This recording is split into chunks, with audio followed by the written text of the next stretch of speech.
Bonjour et bienvenue dans la saga. Tout ce que vous avez toujours voulu savoir sur fonctionner ensemble en confinement, tout en restant performant. Un vrai challenge aujourd'hui. Dans cet épisode numéro 2, je suis avec Valérie Claes et nous allons parler de démystifier le parent parfait. Je suis Delphine Terrasson, fondatrice d'Equilibre.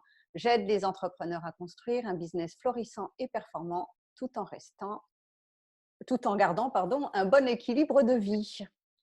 Bonjour Valérie, comment vas-tu? Bonjour Delphine, ça va, écoute, ça va bien. Est-ce que tu peux te présenter en quelques mots? Oui, tout à fait. Et Alors puis, donc je suis Valérie Claes et donc chez Ostavi, je suis donc médiatrice et coach et j'accompagne les femmes qui vivent une période de remise en question et qui veulent justement profiter de ce moment de questionnement pour oser vivre leur vie pleinement. alors aujourd'hui, on va parler du parent parfait. Oui, Tout le monde a, enfin, quand on est parent, on a cette idée du parent idéal qui amène à beaucoup d'émotions, une pression énorme que se mettent les parents, et surtout là en ce moment quand ils ont leurs enfants et qu'ils doivent faire aussi l'école aux enfants. Et absolument. ça mène parfois à du burn-out parental. Pourrais-tu donner quelques conseils justement pour éviter ces frustrations et pour que la famille vive en harmonie? Alors, justement, c'est vrai qu'il y a une pression terrible sur les parents pour le moment, hein. Et j'ai envie de dire, mon premier conseil, s'il y a bien une chose à faire aujourd'hui, c'est surtout ne pas se mettre la pression. Et s'il y a bien une chose, c'est on a le devoir d'être imparfait aujourd'hui. Donc franchement, c'est justement, il ne faut surtout pas vouloir être parfait, parce que moi j'ai envie de vous dire, qu'est-ce qui est plus important? C'est d'avoir un parent parfait ou un parent en bonne santé aujourd'hui? Et vraiment, l'enjeu est là, parce que comme tu le Mm. dis, il y a vraiment ce danger de burn-out. Et ce qui est terrible, c'est que bon, on est tous sur les réseaux sociaux et on voit 50 000 vidéos machin, de parents parfaits qui cuisinent, qui font la classe à la maison, qui sont incroyables. On a l'impression que c'est la mélodie du bonheur dans toutes les familles. Or, franchement, ben, il y a l'envers du décor, hein, il y a ce qu'on montre sur les réseaux sociaux et puis il y a la réalité. Et franchement, ben, la réalité, elle est tout autre. Alors oui, on a des moments de grâce, certainement. Il y a plein d'autres moments où, franchement, c'est la galère, quoi. Et qu'on arrête. Et donc, s'il y a bien une chose qu'on ne doit surtout pas faire aujourd'hui, c'est se rajouter une pression, parce que la pression, ne fût-ce que par la situation, elle est déjà assez élevée. Donc ça, c'est vraiment, donc je dirais, un conseil, lâcher cette perfection et franchement, plutôt préserver d'abord votre santé, la santé de tout le monde, se dire mais qu'est-ce qu'on peut aujourd'hui lâcher. Donc ça, c'est important. Il faut savoir aussi qu'évidemment, chacun va avoir des contextes différents, hein, selon l'âge des enfants. Ce n'est pas la même chose avec des petits-enfants, avec des grands-enfants. C'est vrai que ce qui est très chouette, c'est qu'il y a bon, pas mal de personnes qui sont peut-être en chômage technique, qui aujourd'hui ne travaillent pas et profitent pour pouvoir se reconnecter à leurs enfants. Et c'est super, et tant mieux pour eux, et c'est génial, et donc c'est chouette, ça leur permet de pouvoir faire toute une série de choses, et tant mieux. Mais par ailleurs, il y a aussi plein de parents qui doivent continuer à être performants, qui sont en télétravail, qui doivent s'occuper de leurs enfants tout en jonglant avec le boulot, et ça, c'est pas évident. Donc c'est pour ça que toutes les situations ne sont pas les mêmes. Donc aussi un deuxième conseil, surtout ne vous comparez pas. N'allez pas regarder ce que les autres font parce que vraiment, chaque situation est différente, chaque contexte familial est différent. Ça ne serait pas juste. Donc vraiment, ne vous comparez pas. On est tous différents et on a tous des situations différentes. Et je pense que la situation d'une maman solo qui a ses enfants à plein temps n'est pas du tout la même que voilà, une famille, j'irais plus classique, où il y a papa et maman et dont en plus les deux ne travaillent pas. Ça n'a rien à voir. Donc déjà, les pressions sont tout à fait différentes. Donc ça, c'était vraiment donc, se lâcher la pression, ne pas Mhm. vouloir être parfait et ne pas se comparer. Ça, c'était Je- vraiment. Tu voulais dire autre chose, Oui, oui, Delphine? je disais que ce que je voulais dire, c'est j'ai accompagné, là, tu sais, j'ai fait une offre 30 minutes gratuite de FT Oui, pour se libérer en fait des blocages et des tensions qu'on a vis-à-vis du confinement et tout ce que ça amène. Et j'avais une jeune femme qui me disait, mais tu comprends, mes copines, elles font tout bien. oui, Ouais, mais t'es pas tes copines. Et donc, on a désamorcé ça parce que justement, elle voyait Et souvent, les gens, en plus, sur les réseaux sociaux, ne nous montrent que leur positif. Exactement. Mais on Tu ne vois, sait pas, si ça se trouve, tous les jours, ils s'engueulent. absolument. Mais c'est ça qui est important. Donc, c'est vraiment de se dire, Hein. donc voilà, donc ne pas se comparer, ça c'est terrible.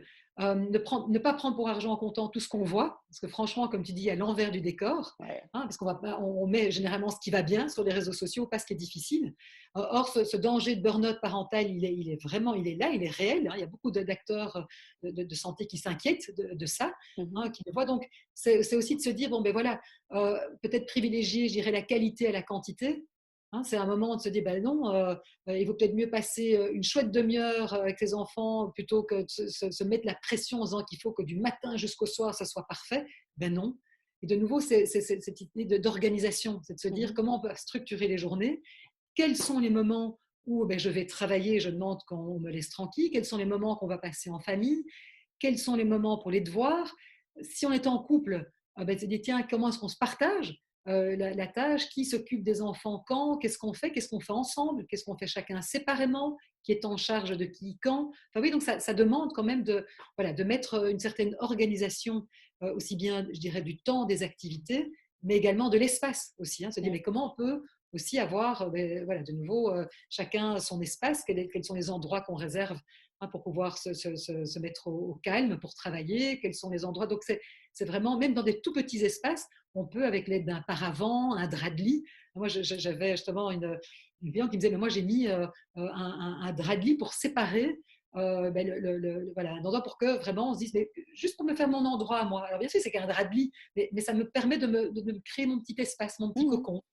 J'en ai une autre qui me racontait qu'elle avait emménagé son grenier pour se faire un endroit pour aller voilà, faire de la sculpture pour un moment, pouvoir décompresser, se Ouais. trouver son endroit à elle. Donc Mhm. ça, c'est vraiment, donc de nouveau, ça c'est important.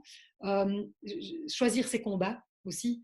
Je veux dire, quand on était avec les enfants, justement, c'est dire, mais est-ce qu'il faut que tout, voilà, est-ce qu'il faut qu'ils mangent que de la nourriture bio, nickel, est-ce qu'il faut qu'ils fassent tous leurs devoirs? Il y a un moment de se dire, non, voilà, qu'est-ce qui est important? Est-ce que l'heure de coucher, de nouveau, est-ce qu'on peut mettre un peu de flexibilité là-dedans? J'ai aussi une amie qui est confinée, mais très très loin, à l'autre bout du monde. Et ses enfants, c'est avec ces deux grands, enfin, ces deux ados qui ont 16 ans. Elle disait, moi, c'est bon, je ne dis plus rien pour les heures de coucher. Ils ont besoin d'être en connexion avec leurs amis, mais qui sont à l'autre bout du monde. Ça veut dire qu'ils sont en connexion à 3 heures du matin, à 4 heures du matin. Eh bien, là, je me suis dit que je lâche, parce que c'est important pour eux. Ils n'ont plus école, ils sont confinés, là, pour le coup, dans un appartement duquel ils ne peuvent pas sortir. Ouais. C'est pas comme nous, où on peut aller faire un tour, etc. Et il a dit, mais moi, il faut que je les laisse tranquilles. Enfin, là, et tant pis, et on a des horaires complètement décalés, c'est pas grave.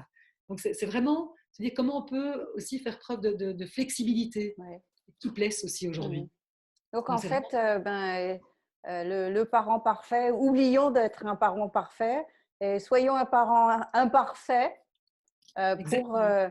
pour en fait avoir des enfants plus heureux. Tout à fait, exactement. Soyons et revendiquons d'être un parent imparfait. C'est très bien comme ça. Et surtout, j'ai envie de dire, voilà, foutez-vous la paix un moment, et c'est bon, et on ne va pas rajouter à son sac à dos qui, franchement, aujourd'hui, est déjà bien plein. Donc, faites-vous plaisir aussi. Qu'est-ce que vous avez envie de partager avec vos enfants? Réfléchissez à ça aussi. Ouais. Qu'est-ce qu'on a envie de partager? Eh bien, merci Valérie, c'était super. Merci beaucoup pour nous avoir aidés dans cette compréhension du parent parfait et surtout ces conseils pour que voilà, les gens vivent mieux et puis moins de culpabilité aussi. Des fois, ça arrive que voilà, on crie un peu ou Mais qu'on perd oui. patience et voilà, c'est la Exactement. Ne vie. rajoutez pas une couche, quoi. Voilà. Voilà, on a perdu patience. Déjà, alors, si en plus vous rajoutez la culpabilité sur la culpabilité, enfin, ça sert à rien. Donc franchement, soyez voilà, indulgents aussi. Et pratiquez l'autocompassion aussi. Se dire Ouais. que ben, c'est notre humanité commune. Il y a des moments, ben oui, on sera pas au top. Eh bien, ça nous arrive à tous et ça nous rend simplement humains. Oui, et puis ça nous permet de mieux vivre aussi au quotidien et du coup de pouvoir mieux organiser et avoir plus de recul pour faire les choses. Tout à fait. Eh bien, merci beaucoup, je te souhaite une très bonne journée. Merci Delphine. À très bientôt. Oui, à Ciao. bientôt. Au revoir. Salut.